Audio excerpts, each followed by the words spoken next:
วิว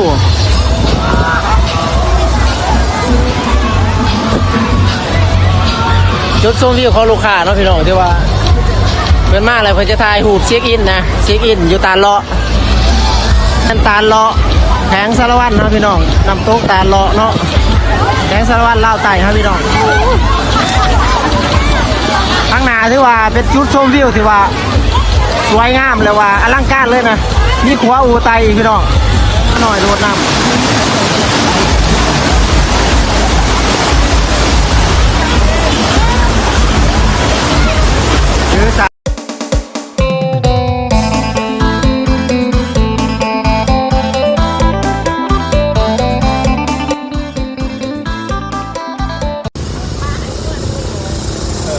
ครับสบายดีพี่น้อง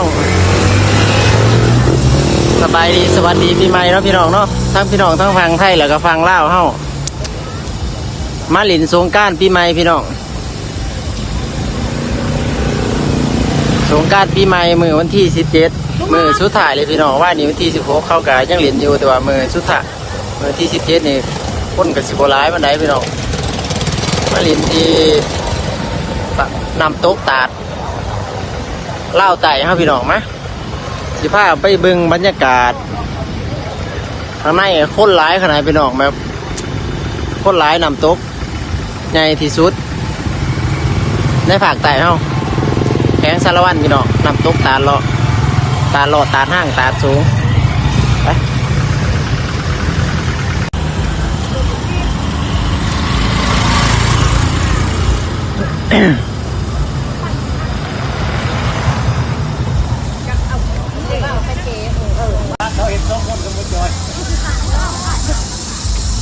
ตาเล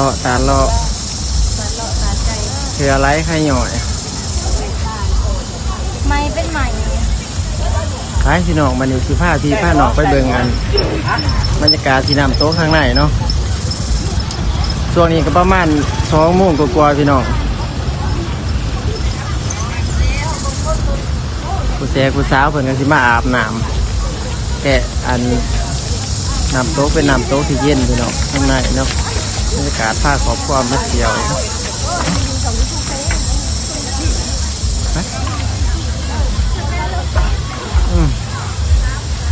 คุณร้ายเป็นร้ายพี่น้องโอ้พี่น้องสารวัตรให้เองน้อยเนาะทงยังมาแต่สารวัตรบ่แม่ชาวนาไทยดิเด้อไทยสารวัตรสาวนาไทยเมืองคงนี่มั้งเราขาวค่ะแล้วเขาเมืองคงอันนี้เราขาวนะมื้อนี้เป็นมื้อสุดท้ายเนาะพี่น้องเนาะมื้ออื่นเขายังเสียอยู่บ่สิเปลี่ยนมื้อนี้เขาบ่ได้เสียดิเนาะมื้อนี้เขาก็บ่ได้เสียเอ้าสัมภาษณ์แน่สัมภาษณ์แน่ได้บ่สิมื้ออะไรวะเอ้าสิมื้ออะไรครับไปขายกุญแจรถเนาะ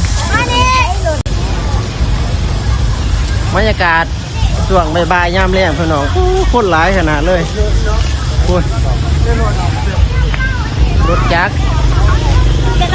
ผู้สาวผู้ใดอาบน้ำแล้วเขาจะกลับก่อนแล้วมันสิพาพี่พาน้องไปรอชมเบิ่งข้างในเนาะข้างในว่ามันสีมวนสำใดเดือดสำใดพี่น้องไปโอ้พี่น้องไทยสารวัตรไหนพี่น้องอันนี้อยู่หน้าไส้บ่แม่เจ๊เพิ่นห่านยังอยู่หน้าไส้ห่านจ้ะพี่วันนี้มาโอ้ยห่านใหญ่แท้อยู่หน้าไส้ฮะนี่เนาะมะพร้าวใหญ่หน้าไส้นี่โอ้มะพร้าวหวานหน้าไส้ยังบ่ทันได้แวะเด้อฮะพี่น้องไทยสารวัตรเนาะพี่น้องบรรยากาศคึกคืนพี่น้องช่วงนี้แต่ว่ามันเป็นอุทยานเนี่ยเที่ยวลองแรงท่องเที่ยวแห่งชาติที่ว่าใหญ่น้ำตกตาเลาะเพราะว่าไม่มีหลายมองน้ำตกเนาะพี่น้องเนาะเครื่องก่อของแก้มกระลาย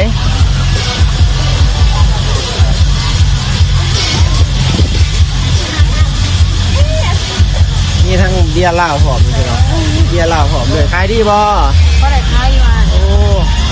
โอ้นี่น้ำโต๊ะตาเลาะไม่มีคนระเบียงให้ด้วย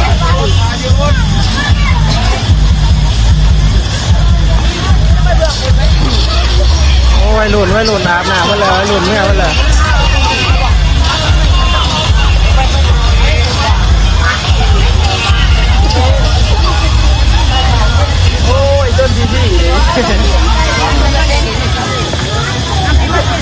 อแต่เจ๊เพื่อนนี่ อย่า ซื้อให้ลูกอาบน้ำแล้วเจ๊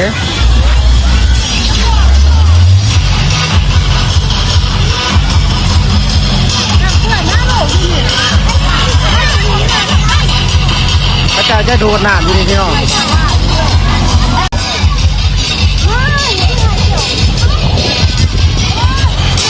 บรรยากาศอยู่ในการเป็นน้ำตก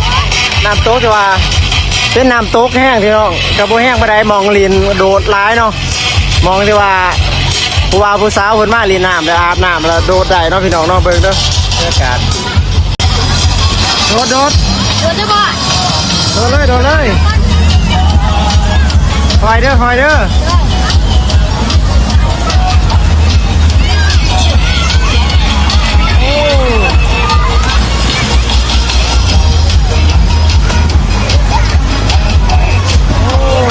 โดดเลยพี่น้องโดดเลยโอ้เดือดแห้งเลยบอกว่ามื้อนี้เป็นมื้อสุดท้ายพี่น้องวันที่17แต่ว่าฟังลาวเฮายังหลีนโซกาดอยู่เนาะฟังลาวเนาะ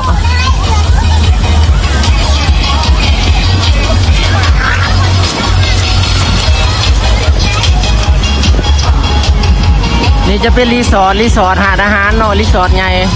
รีสอร์ทหาดอาหารอุทยานแห่งชาติพี่น้องอุดมสมบูรณ์ต้นไม้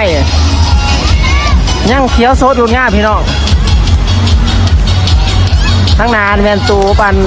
ให้ลูกค้าที่ว่ามานั่งอาบน้ำหรือว่ากินเหล้ากินเบียร์ได้พี่น้องบรรยากาศสดชื่น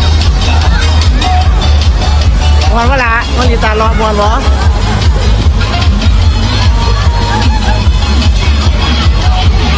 ทุกอย่างเลยเดือนเลยพี่น้องเดือนเลยบ่าวสาวโดดน้ำ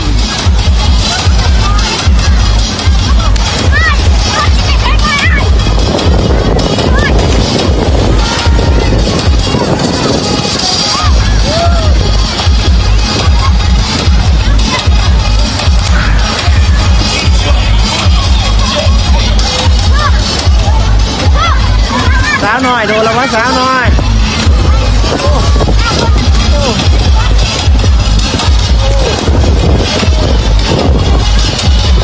บรรยากาศบอกเลยพี่น้องบรรยากาศมวนฟังเล่าเฮ้าสารวัตรเล่าไต่เฮ้ยพี่น้อง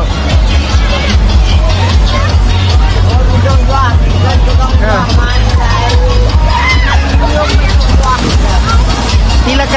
าลูกแมวนะฮะ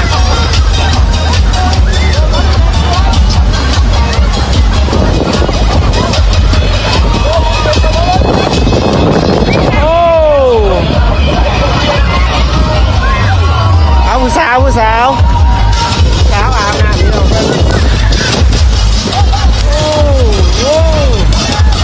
บรรยากาศเดือดแห้งมวนร้ายเดือดแห้งเลยโอ้เสียขาวสา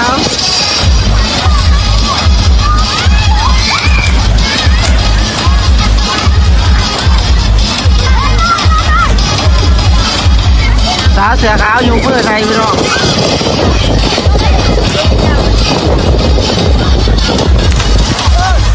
ตอนนี้สิผ้าหนองยางเมืองอีกน้อยหนึ่งเนาะพี่น้องเนาะ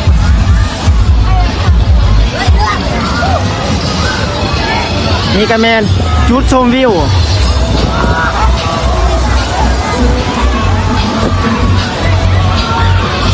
ของลูกค้าเนาะพี่น้องที่ว่าเป็นมากเลยเพื่อจะถ่ายหูปเช็คอิ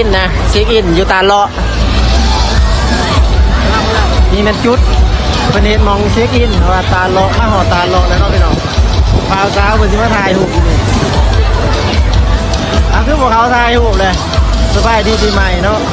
2,000 สหาหรือว่าเดือนนี้พี่น้อง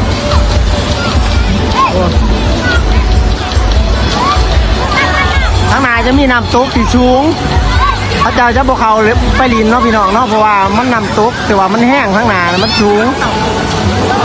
พระเจ้าจะไปลินลุมนี่แมนตาเลาะแผงสารวัตรเนาะพี่น้องน้ำตกตาเลาะเนาะแผงสารวัตรเล่าไต่ครับพี่น้องทั้งหน้าที่ว่าเป็นจุดชมวิวที่ว่าสวยงามเลยว่าอลังการเลยนะนี่ขัวอูไตพี่น้องเขาถ่ายใกล้เนาะจะไปเห็นขัวอูเนาะจะมีอัน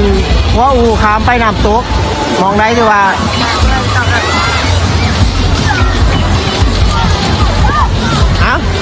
าพี่น้องรอชมมาหนึ่งเนาะบรรยากาศทั้งนี้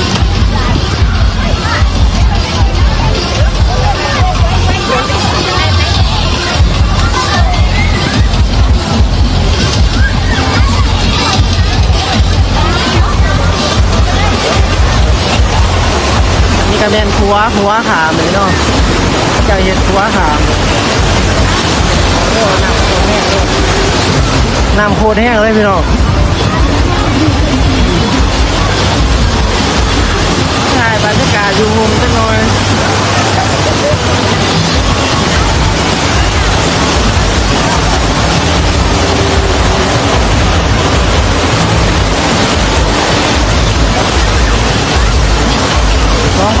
2,500บอกเลยว่าเดือนเนาะ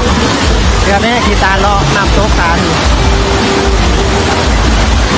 ไว้งามขนาดพี่น้อง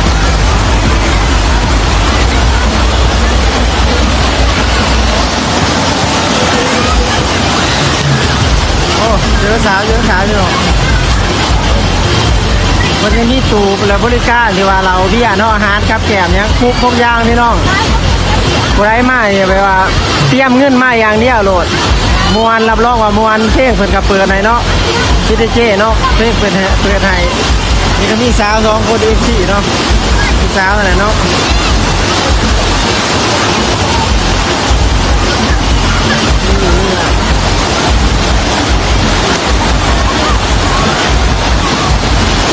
สาวโดดน้ำพี่น้องสาวหน่อยโดดน้ำ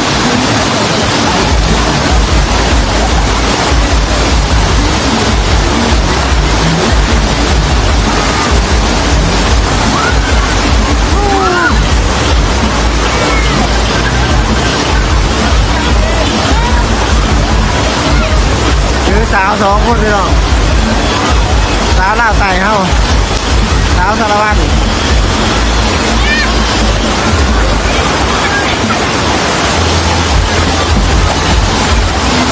สาวเสือขาวพี่น้องสาวเสือขาวบรรยากาศด้วยว่ามวนบ่มวนแห้งเนาะอาบน้ำเนาะเย็นๆเนาะมวนแห้งพี่น้องพูด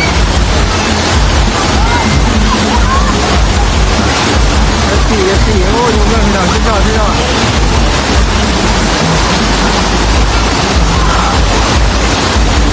รอปอเล่าให้พี่น้อง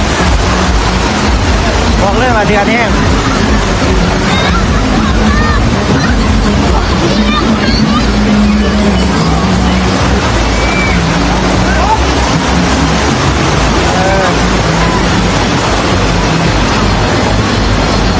ตอนนี้บ่าวสาวเพิ่นกำลังเลี้ยงแม่อาบน้ำพี่น้องเรียกว่าบรรยากาศตอนแรกนี่ขนาดเลยน้ำแรงบอกเลยว่าผมบ่ได้มานี่บ่ได้อาบน้ำหรือว่า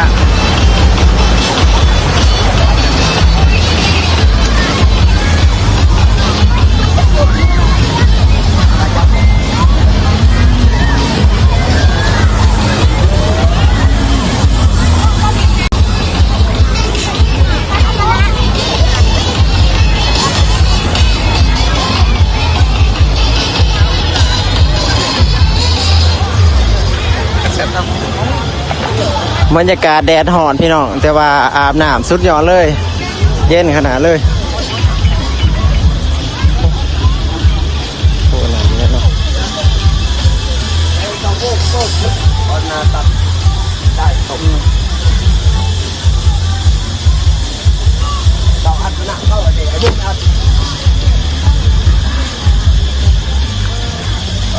มื้อนี้ก็เป็นมื้อที่17พี่น้องแต่ว่าเอาคลิปนี้ก็จะได้โจ๊กคลิปไว้ที่นี่เนาะพี่น้องเนาะเอาฝากกดไลค์กดแชร์กดติดตามมาหลายอยู่หลายขนาดนี้คลิปหน้าพี่น้องจะมาไลฟ์บรรยากาศช่วงใหม่เล่าเฮาตัว2 โมงบ่ายๆยามแล้วสุดท้ายพี่น้องวันที่17ตัวยังคือคืนม่วนอยู่ว่าฟังล่าเฮาจะเล่นฮอดวันที่17 18เนาะ